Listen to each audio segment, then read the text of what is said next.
কালীন সরকার যেহেতু সংস্কার কমিশন করে দুইবার মর্গ ভাতা দেওয়ার জন্য কমিটিও করেছে এবং জনপ্রশাসন মন্ত্রী সচিব মহোদয় আপনার ইলেকট্রনিক প্রিন্ট মিডিয়া এই বিষয়ে বক্তব্য দিয়েছেন। সচিব মহোদয় বললেন যে জুনের আগেই এই মর্গ ভাতা দেওয়া হবে। এর মধ্যে আমরা লক্ষ্য করলাম মাননীয় অর্থ উপদেষ্টা বলছেন যে কে ঘোষণা দিয়েছেন। এটা খুব হতাশাজনক, দুঃখজনক এবং অলরেডি এটা নিয়ে তো একটা কমিটি করে এবং একটা চিঠিও দেওয়া হয়েছে।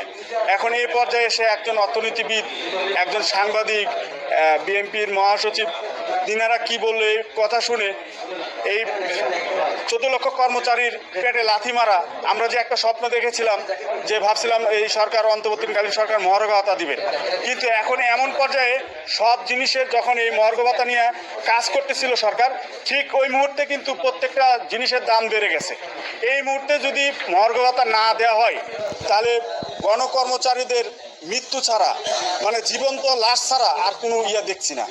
আমি বিশ্বাস করি জনপ্রশাসন সচিব মহোদয় যেহেতু এই বিষয়ে বক্তব্য দিয়েছিলেন, আমার মনে হয় এই বক্তব্য খণ্ডনটা এবং জাতির উদ্দেশ্যে, দেশবাসীর উদ্দেশ্যে, 14 লক্ষ কর্মচারীর উদ্দেশ্যে তিনি একটা মেসেজ দিবেন সম্মানিত জনপ্রশাসন সচিব।